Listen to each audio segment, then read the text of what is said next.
முனியாக்கு பொங்கல் வைக்கணும். முனியா வந்துடுவாரு வந்துடுவாரு. அம்மாடி, என்னம்மா இது? நீங்களே இப்படி உடைஞ்சு போயிட்டா உங்க அம்மா எந்திரிச்சதுக்கு அப்புறம் அவங்களுக்கு யாரும் ஆறுதல் சொல்லுவாங்க? மனசை தேத்திக்கங்கம்மா. விதி அப்படி இருக்கும்போது நம்ம என்னம்மா செய்ய முடியும்? அழாதாலமோ என் தம்பி, நாங்கெல்லாம் கேள்விப்பட்டது உண்மைதானா? ஐயாவை அநியாயமா கொண்டுட்டதா சொல்றாங்களே. எவ்வளவு காலம் கழிச்சு பொண்டாட்டி பிள்ளையில தேடி வந்த மனுஷனுக்கு இப்படியா விதி முடியணும்? பாவம், ரொம்ப நல்ல மனுஷன். இப்படி ஒரு மனுஷனை பார்க்க முடியுமா? பார்க்கிற இடத்துல தன்மையா பேசுவாரு. எப்பங்க வருவீங்க? நீங்க வந்தது முதல்ல அலம்பு கல்யாணத்தை முடிக்கணுங்க. அதுதான் முதல் வேலை. அலம்பு கல்யாணத்தை முடிக்கணுங்க. அதுக்கப்புறம் தான் மற்றதெல்லாம். எப்பங்க வருவீங்க? சீக்கிரம் வந்துருங்க. அலம்பு கல்யாணத்தை பாக்குறதுக்கு கூட அப்பா இல்லாம போயிட்டாரம்மா. என்னப்பா இது? எல்லாம் சின்ன பொண்ணமாய் போயிடுச்சம்மா. புயல் அடிச்சு பிச்சுக்கிட்டு போன கூற மாதிரி ஆயிடுச்சம்மா நம்ம குடும்பம். என்னப்பா இது? உங்களையே எங்களால சமாதானப்படுத்த முடியலன்னா, சம்பந்தியம்மா கண் முழிச்சு அவங்களுக்கு விஷயம் தெரிஞ்சிருச்சுன்னா அவங்களை எப்படி சமாதானம் பண்ண போறோம்? அலமு, என்னங்க இது சின்ன குழந்தை மாதிரி?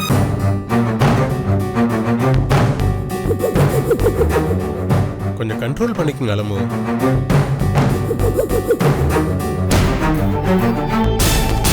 இங்க பாருங்க, எல்லாரும் இப்படி அழுதுட்டு இருந்தீங்கன்னா உங்க அம்மா எந்திரிச்சதுக்கு அப்புறம் நிலைமை யார் சமாளிக்கிறது?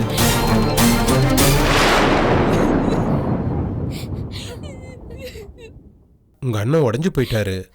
உங்க அக்கா ரெட்டை துயரத்துல இருக்காங்க. உங்க அம்மா தூக்கத்துல இருக்காங்க. இப்ப நீங்க தான் இந்த ஷிப்புக்கு கேப்டன். நீங்க தான் எல்லாத்தையுமே வழி நடத்தணும்.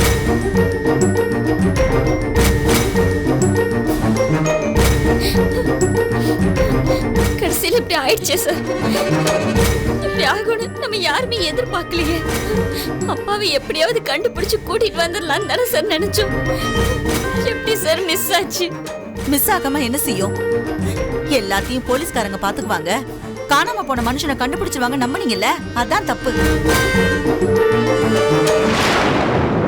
காணா போனவங்களை கண்டுபிடிக்கிறதுக்கு போலீஸ்க்கு வக்கலன்னு தெரிஞ்சிருந்தா ஒழுங்கா யாராச்சும் பிரைவேட் ஆளுங்களை வச்சு தேடி இருக்கலாம். போலீஸ நம்பி உட்கார்ந்து இருந்தோம். இப்போ எல்லாத்தையும் கோட்டை விட்டுட்டு முழிக்கிறோம்.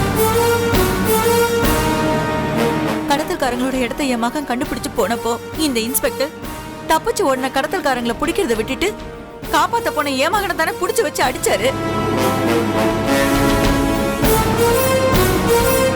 ஒழுங்கா அப்பவே தப்பிச்சு ஓடினவங்களை துரத்தி பிடிச்சிருந்தா ஒருவேளை சம்பந்தியை காப்பாத்திருக்கலாமோ என்னவோ. அவர் என்ன பண்ணுவாரு? அவரால் முடிஞ்ச முயற்சியெல்லாம் அவரும் பண்ணிட்டு தான் இருந்தாரு. அவர் எடுத்த முயற்சியெல்லாம் நானும் பக்கத்துல இருந்து பார்த்துட்டு தான் இருந்தேன். என்னமோ நம்ம தலையெழுத்து இப்படி இருந்தா அதுக்கு அவர் என்னத்த பண்ணுவாரு?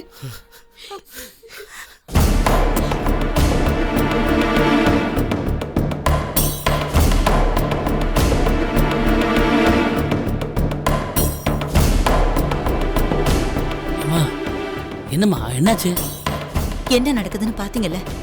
அந்த போலீஸ்காரன் ரொம்ப நல்லவனா. இவ சர்டிபிகேட் கொடுக்கறா. அந்த பயலும் அவகிட்ட எப்படி நடந்துக்கிறான்னு பாத்தீங்கல்ல? கண்ணை தொடச்சு விடாத குறைதான். நாமெல்லாம் இல்லைன்னா அதை கூட செய்வான் போல இருக்கு. நானும் அப்பாவும் அவளுக்கு அவ்வளவு ஆறுதல் சொல்றோம். அப்பெல்லாம் அழுகையை நிறுத்தாதவ அந்த பையன் சொன்னதும் சுவிட்ச் போட்ட மாதிரி டக்குன்னு நிறுத்துறானா அதுக்கு என்னடா அர்த்தம்? நம்மளை விட அந்த போலீஸ்கார பையன் முக்கியமா போயிட்டான்னு அர்த்தம். அப்படி ஒரு இடத்துல நாம எதுக்கு இருக்கணும்? அவனே இருந்து ஆறுதல் சொல்லிக்கிட்டோம். நம்ம கிளம்பலாம் வாங்க. அறிவு இருக்கா உனக்கு? என்ன சந்தர்ப்பம், என்ன சூழ்நிலை எதுவும் பார்க்க மாட்டியா? துக்க வீட்டுக்கு வந்திருக்கோம். சண்டை போடுறது நமக்கு இதுவா நேரம்? சம்பந்தியம்மா இன்னும் எந்திருக்கல. அவங்க எந்திருக்கட்டும், அது வரைக்கும் அமைதியா இரு. இங்கேயே தனியா நின்று தான் நல்லா இருக்காது. வா உள்ள வா. டேய் வாடா வா. கொஞ்சம் வழி விடுங்களேன். ஏன்பா தோற? என்னமாமா? அப்பா காரியம் என்னங்கிறது நமக்கு தெரிஞ்சு போச்சு. இனிமே செய்ய வேண்டிய சடங்கெல்லாம் செய்ய வேண்டாமா? என்ன செய்யணும்னு சொல்லுங்க சார். முதல்ல ஐயாவோட படத்தை எடுத்து வச்சு மாலை போட்டு விளக்கேற்றி வச்சு ஊதுபத்தி ஏற்றி வைக்கணும்.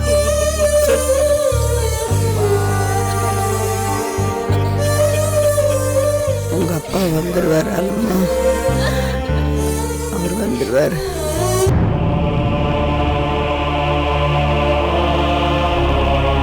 Sir lab report. ஆமாங்க சார், லேப் ரிப்போர்ட் கொண்டாந்துருக்காரு. சார் நீங்கள் கிளம்ப. Okay sir. நாராயணன் சார், இந்த பிளட் டெஸ்ட்டை கேஸ் ஃபைலில் சேர்க்க சொல்லுங்கள். சரிங்க சார். சார் சைன் பண்ண வேண்டிய ஸ்டேட்மெண்ட்ஸ் எல்லாம் ரெடி ஆயிடுச்சா இல்லையா? ரெடியாக இருக்கு சார். அப்போ கொண்டு வாங்க அதை. கையெழுத்து வாங்கிட்டு அவங்கள வீட்டுக்கு அனுப்பலாம்ல. பாவம் துக்கத்திலேயே எவ்வளோ நேரம் அவங்க ஸ்டேஷனில் உட்காந்துருப்பாங்க, யோசிக்க மாட்டீங்களா? சாரி சார், இந்த கொண்டு வந்துடுறேன். போங்க போய் ஸ்டேட்மெண்ட் எடுத்துட்டு வாங்க. Okay sir.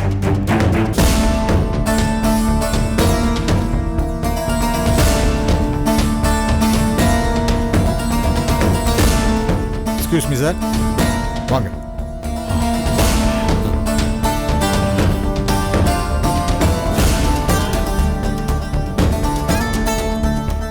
உட்காருங்க சார். சார் இந்தாங்க சார். சார்கிட்ட கொடுங்க. சார் ஸ்டேட்மெண்ட்டை ஒரு தடவை படித்து பார்த்துட்டு கையெழுத்து போடுங்க. ஏன் சார் படித்து பார்க்குற நிலைமையிலே சார் அவர் இருக்கார். ஸ்டேட்மெண்ட் என்ன இருக்குன்னு நீங்களே படித்து சொல்லுங்கள் சார். சார் என்ன எழுதியிருக்குன்னா, தொழிலதிபர் அருணாச்சலத்தோட மாப்பிள்ளையாகிய கருணாகரன் என்கிறவர் பணத்துக்கும் சொத்துக்கும் ஆசைப்பட்டு கூலிப்பட ஆளுங்களை வச்சு அருணாச்சலத்தை கடத்தி கொடூரமாக கொலை பண்ணியிருக்காரு. சம்பவம் நடந்த இடத்த நான் நேரில் போய் பார்வையிட்டேன். பாடி எரிக்கப்பட்டதுனால அடையாளம் காண முடியல. ஆனா அந்த இடத்துல கிடந்த கர்ச்சிப்பு, பேனா, பெட்டி இந்த மாதிரி பொருட்கள் எல்லாம் என் அப்பாவோட பொருட்கள் தான் என்னால அடையாளம் காட்ட முடிஞ்சது.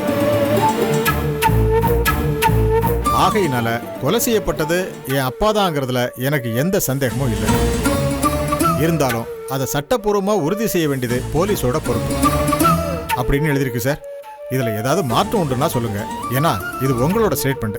இல்லை சார், எந்த மாற்றம் இல்லை, சரியாக தான் எழுதியிருக்கு. கொடுங்க, சைன் பண்ணுறேன். Okay sir.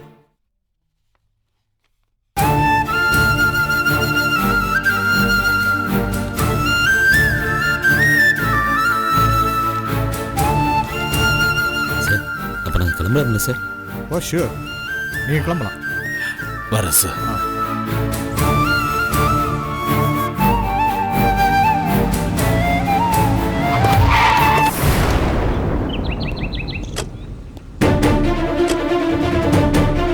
கர்நாகரா, டேய் கர்நாகரா, கொலகார பாவி, ஏன்டா அப்பா சார், ஏன்டா அப்பா வேணாம்.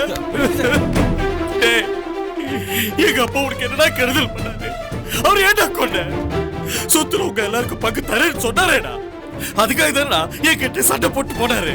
அவரு போய் எப்படின்னா உனக்கெல்லாம் கொல்ல மனசு வந்தது. நன்றி இல்லாத நாயே, உன்னெல்லாம் கொல்லாம விட மாட்டேடா, கொல்லாம விட மாட்டேடா. சார் விடுங்க சார், நான் பார்த்துக்கிறேன். ஐயோ வருது, இவெல்லாம் மனுஷனா? இவன் தான் கொலை பண்ணான்னு இன்ஸ்பெக்டர் சொன்னப்போ நான் நம்பல. இவெல்லாம் பண்ணிருக்க மாட்டான்னு இவனுக்கு சப்போர்ட் பண்ணி பேசுனேன். நிஜமாவே பண்ணிருக்கானே, எந்த நன்றி விசுவாசமே இல்லாம பண்ணிருக்கேன்.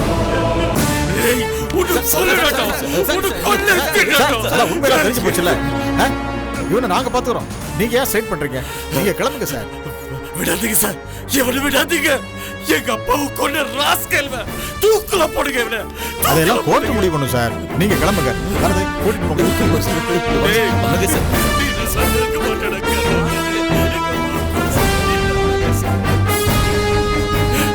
நாராயணன் சார். ஐயா உள்ள வைங்க.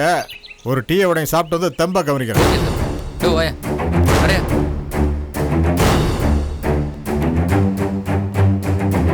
கதவை தரங்க.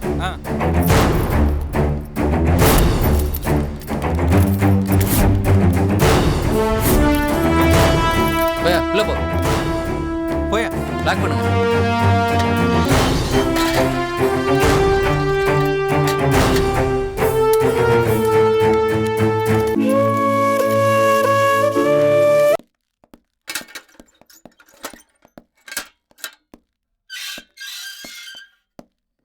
எந்திரியா.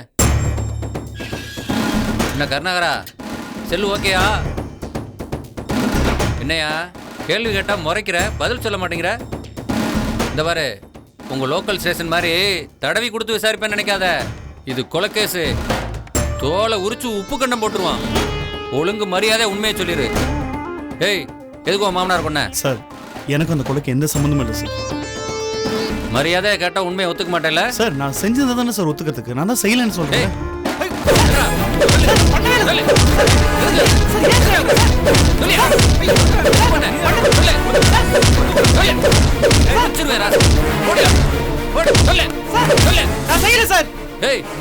நீ செய்யலன்னா எவன்டா செஞ்சா? அந்த ஆள் தானா செத்தானா? பிச்சிருவ ராஸ்கல், உண்மையை சொல்றா. டேய், எதுக்குடா சொன்ன? நீங்க யார் மேல சத்தியம் பண்ண சொன்னாலும் நான் பண்றேன் சார். நான் கொலையை பண்ணல சார். நான் எதுக்கு சார் பண்ணணும்? டேய், சொத்துக்காக தானே பண்ண? இல்ல சார், சத்தியமா இல்ல சார். அப்ப வேற எதுக்காக பண்ண சொல்லு. சார், நான் தான் கொலையே பண்ணலன்னு சொல்றேன் சார். வேற எதுக்காக பண்ணன்னு கேட்டா நான் என்னத்த சொல்றது? டேய், இந்த பாரு, உன் மச்சினிச்சு கல்யாணம் நின்னப்பவே உனக்கு சொத்துல பங்கு வேணும்னு நீ உன் மாமனார்கிட்ட தகராறு பண்ணிருக்க. அது நடக்கல. இந்த நிலைமையில உன் மச்சான், உன் ஒய்ஃபு, உன் மச்சினிச்சு இவங்கெல்லாம் சேர்ந்து எங்களுக்கு சொத்துல பங்கே வேணான்னு கேஸை விட்டு எழுதி கொடுத்துருக்காங்க. அது உனக்கு பிடிக்கல. எங்க சொத்தெல்லாம் போயிருமோன்னு உனக்கு ஒரு பயம். உன் மாமனார் வேற அகஸ்டின் மாப்பிள்ளைக்காக 60 லட்ச ரூபா பணம் கொடுக்க போறாருன்னு உன் ஆத்திரம் இன்னும் அதிகமாயிருச்சு. சார், இல்ல சார். நமக்கு பங்கு பிரிச்சு கொடுக்காத ஆளு எவனோ ஒருத்தனுக்காக காசை அள்ளி அள்ளி கொடுக்குறாருன்னு உன் கோவம். பணத்தை கொள்ளையடிக்கணும், உன் மாமனாரை மிரட்டி சொத்தை எழுதி வாங்கணும்னு திட்டம் போட்ட. உன் மாமனார் அதுக்கெல்லாம் மசியல. அதான் வர நீ கொன்னுட்ட. இதானே நடந்துச்சு? ஐயோ, சத்தியமா அப்படிலாம் எதுவுமே இல்லை சார். நீங்க சொன்னது எல்லாமே உங்க கற்பனை சார். என் மாமனோட கொலைக்கும் எனக்கும் எந்த சம்பந்தமும் இல்லை சார். ஏய், திரும்ப திரும்ப போய் சொல்லாத. ஒழுங்கா உண்மையை சொல்லிடு, இல்லைன்னா அடிச்சு எலும்பு எண்ணிடுவேன். சொல்ற உண்மையை. சார், எனக்கு எதுவுமே தெரியாது சார். சத்தியமா நான் அந்த கொலையை பண்ணல சார். ஏய், ஒழுங்கா நடந்ததை ஒத்துக்கிட்டு ஸ்டேட்மெண்ட்ல கையெழுத்து போட்ட நோகாம வேலை முடியும். இல்லன்னு வையே, உடம்பு புண்ணாயிடும். எதுக்கு தேவையில்லாம அடி வாங்குற? ஒத்துக்கோ. ஐயா தூக்குன்னு போகாம காப்பாத்துவாரு. சார், பண்ணாத கொலையை ஒத்துக்கணும். நான் எதுக்கு சார் ஒத்துக்கணும்? நான் தான் கொலையை பண்ணலன்னு சொல்றேன். என்னடா சொன்னதே சொல்லிட்டு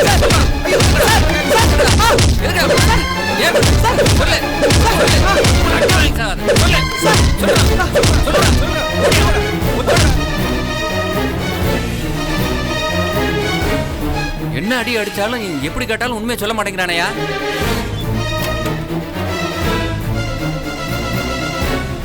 என்னையா ஸ்டேட்மெண்ட் வாங்கிட்டீங்களா? எப்படி அடிச்சு கேட்டாலும் உண்மையை ஒத்துக்க மாட்டேங்கிறான் சார். இல்லைன்னு சாதிக்கிறான் சார். அப்படியா? சரி, அவனை நான் ஒத்துக்க வைக்கிறேன். கையெழுத்து வாங்க ரெடி பண்ணு. சரி சார்.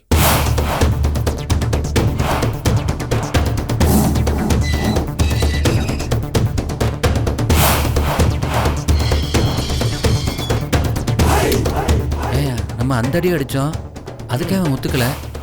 இவருக்கா ஒத்துக்க போறான்?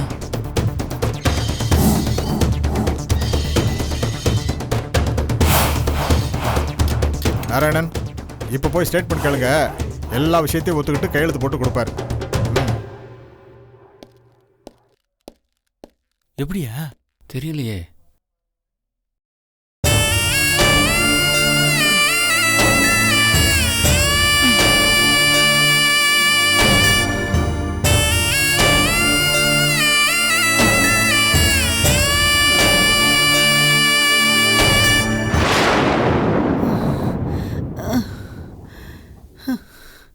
வாங்க சம்மந்திம்மா, வாங்க சம்மந்தி, வாங்க மாப்பிள்ள. நீங்க எல்லாரும் வந்தது கூட தெரியாம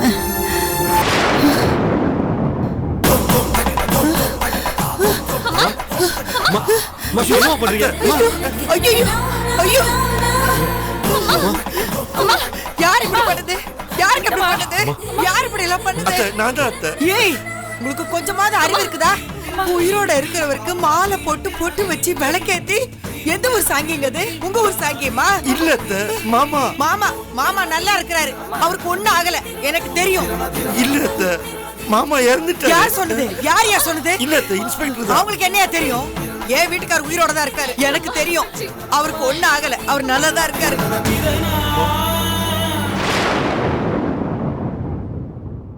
பிளட் டெஸ்ட் ரிப்போர்ட்லாம் வந்துருச்சு அத்தை. இறந்தது மாமாதான்னு உறுதிப்படுத்திட்டாங்க. அதுக்கப்புறம் தான் மாலை போட்டு விளக்கேத்தி வச்சோம். இத பாருங்க, உங்க மாமா உசுரோட இருக்காரா இல்லையாங்கிறது என் மனசை விட வேற யாருக்கு தெரியறதுக்கு வாய்ப்பே இல்ல. நான் சொல்றேங்க, என் புருஷனுக்கு எதுவும் ஆகல. அவர் உசுரோட நல்லா தான் இருக்காரு. இந்த போலீஸ்காரங்க சொல்றதெல்லாம் நான் நம்ப மாட்டேங்க. இந்த டெஸ்ட் ஹிஸ்டரி இதெல்லாம் சும்மா நான் நம்ப மாட்டேன்.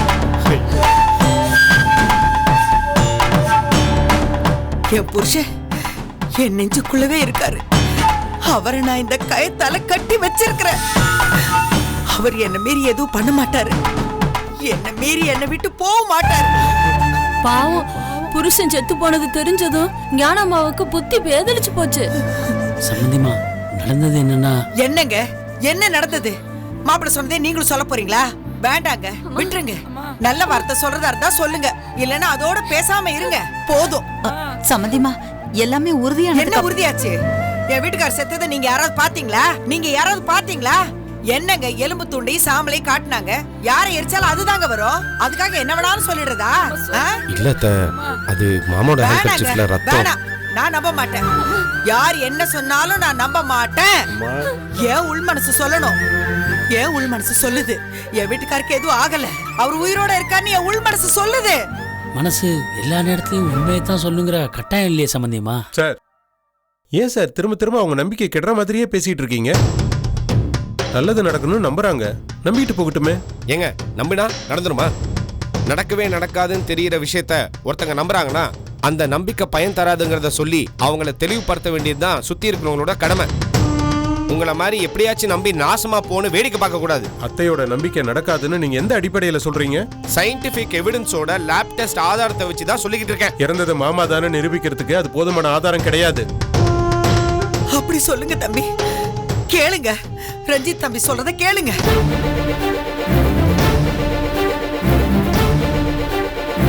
எவ்வளவு நம்பிக்கையா சொல்றாரு. இறந்து போனதே வீட்டுக்காரே இல்ல. இதுல ஏதோ ஒண்ணு நடந்திருக்கு. கேஸை விசாரிக்கிறவங்க எல்லாத்தையும் முறையா பண்றவங்களா இருந்தா இந்த பிளட் டெஸ்ட் ஆதாரத்தோட நிக்க மாட்டாங்க. இன்னும் கூடுதலா வேற ஏதாச்சும் ஆதாரம் இருக்கான்னு சரி பார்ப்பாங்க. ஆமா, அவங்க பதவியில இருக்கும்போது எதையுமே முறையா பண்றது இல்ல. அடுத்தவங்க ஏதாச்சும் பண்ணா உடனே அது முறையில்ல இது முறையிலன்னு அடுத்தவங்களை குறை சொல்றதுக்கு வந்துட வேண்டியது. சார், நீங்க யார சொல்றீங்க? உடனே சொல்றேன். என்ன அப்ப ஏங்க, எனக்கு தோணுன விஷயத்த நான் எடுத்து சொன்னா அதுக்கேங்க நீங்க இவ்வளவு கோவப்படுறீங்க? அத்தா மாதிரியே நானும் மாமா இறந்திருக்க மாட்டாருன்னு நம்புறேன், இறந்திருக்க கூடாதுன்னு ஆசைப்படுறேன். அதுக்கு ஆதாரமா ஏதாவது ஒரு துரும்ப கிடைச்சிடாதுன்னு நான் தவிக்கிறேன். அதுக்கேங்க நீங்க இவ்வளவு கோவப்படுறீங்க? இறந்து போனது மாமா இல்லைன்னு ஆயிடுச்சுன்னா அது நம்ம எல்லாருக்கும் சந்தோஷமான விஷயம் தானே? நீங்க ஏங்க அது இல்லன்னு சொல்லிட்டு இருக்கீங்க? நாங்க இல்லங்கறமா என்ன எல்லாத்தையும் தசை திருப்பி விடலான்னு பாக்குறியா? ஐயா திரும்பி வருவாருன்னா உனக்கு மட்டும் இல்ல எங்க எல்லாருக்குமே சந்தோஷம்தான். ஆனா அதுக்கு வாய்ப்பு இல்லாதப்போ பொய்யா ஒரு நம்பிக்கையை உருவாக்கி சம்பந்தி அம்மாவை உண்மையை தெரிஞ்சுக்க விடாம குழப்பி ஏன் இப்படி தடுமாற வைக்கிறீங்கன்னு தான் கேக்குறேன். ஐயே, இல்ல சம்பந்தி, எனக்கு எந்த குழப்பமும் இல்ல. நான் தெளிவாதான் இருக்கிறேன். நான் நம்பிக்கையோட தான் இருக்கிறேன். இந்த தம்பி எனக்கு நம்பிக்கை உருவாக்கல, எனக்கா உருவானது. என் புருஷனுக்கு ஒண்ணும் ஆகல, அவர் உசுரோட நல்லா இருக்காரு. எனக்கு ஏற்பட்ட நம்பிக்கை என்னைக்குமே பொய்யானது இல்ல. கேட்டுக்குங்க, அத்தை சொன்னது புரியுதா? நீ யாரியா? எங்க குடும்பத்தில் நடக்கிற விஷயத்துல நீ மூக்கழைக்கிறதுக்கு நீ யாரு? உன் நடவடிக்கை தப்பா இருக்கிற காரணத்தால சஸ்பெண்ட் செய்யப்பட்ட அதிகாரி தானே. உனக்கு என்ன வேலை? சொந்தக்காரங்க நாங்க பேசிட்டு போது நீ ஏன் உள்ள வர? ஐயோ சம்பந்தி, அந்த தம்பி ஏன் கோச்சிக்கிறீங்க? அவர் நமக்கு சொந்தக்கார தம்பி தான். இருக்கிறவங்களையே என் மனசு புரிஞ்சுக்கிட்டு நான் சொல்றத நம்புறவர் இவர் ஒருத்தர் தான். எனக்கு தெரியும் என் வீட்டுக்காருக்கு எதுவும் ஆகல, அவர் உசுரோட தான் இருக்காரு. நம்புங்க, நான் சொல்றத நம்புங்க. சரிம்மா, நீங்க நினைக்கிற மாதிரியே நல்லபடியா நடக்கட்டும். சாரி மிஸ்டர் ரஞ்சித், சம்பந்தியம்மாவோட ஆழமான நம்பிக்கையும் நீங்க அது கொடுக்குற அழுத்தமான ஆதரவையும் நான் புரிஞ்சுக்காம நான் கோவப்பட்டேன். மன்னிச்சுக்கங்க. I am sorry. நான் கிளம்புறோம். டே வாடா, வாமா வா. சார்,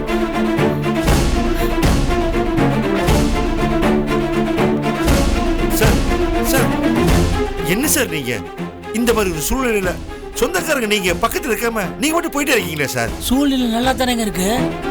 அதான் ஐயாவுக்கு ஒன்றும் ஆகலன்னு ஏதோ பெரிய போலீஸ் ஆஃபீஸர் மிஸ்டர் ரஞ்சித் சாரே சொல்லிட்டாரு. அப்ப சூழ்நிலையில எந்த கோளாறும் இல்லை தானே அர்த்தம். சம்மதி நல்லபடியா இருக்காரு, அவர் சீக்கிரமே வந்துருவாரு அப்படின்னு சூழ்நிலையே மாறி போச்சேங்க. பிரச்சனை எல்லாம் சால்வ் ஆயிடுச்சு. அப்புறம் என்ன, நாங்கள் கோச்சிட்டுலாம் போல. இதோ இப்போ போகிறோம். சம்பந்தி நல்லபடியாக திரும்பி வந்ததுக்கப்புறம் அவரை வந்து நாங்கள் பார்க்குறோம். இப்போ நான் கிளம்புறேன், அவ்வளோதான். வாடா. சார் சார் சார் சார் என்ன சார் நீங்க? நான் உங்க மனசு புண்படும்படியா ஏதாவது தப்பா பேசியிருந்தேன்னா மன்னிச்சிருங்க. வந்தவங்க போகாதீங்க சார். நீங்க இந்த வீட்டோட சம்பந்தம் பண்ண போறவங்க. உங்களுக்கு சங்கடப்படுற மாதிரி நடந்துட்டதுக்காக ரொம்ப வருத்தப்படுறேன் சார். நீங்க இங்க இருங்க சார், நான் வேணா போறேன். நாதன் நீங்க சொல்லுங்க நாதன், ப்ளீஸ் நாதன், நான் வேணா போயிடுறேன். சாச்சா நீங்க எதுக்கு சார் போனோம்? இந்த நேரத்துல நாங்க இங்க இருக்கிறத விட நீங்க இருக்கிறதா எல்லாத்துக்கும் யூஸ்ஃபுல்லா இருக்க போல. நீங்க இருங்க சார், நாங்க கிளம்புறோம். வாங்க போலாம். வாடி. சார் சார் சார் என்ன சார்?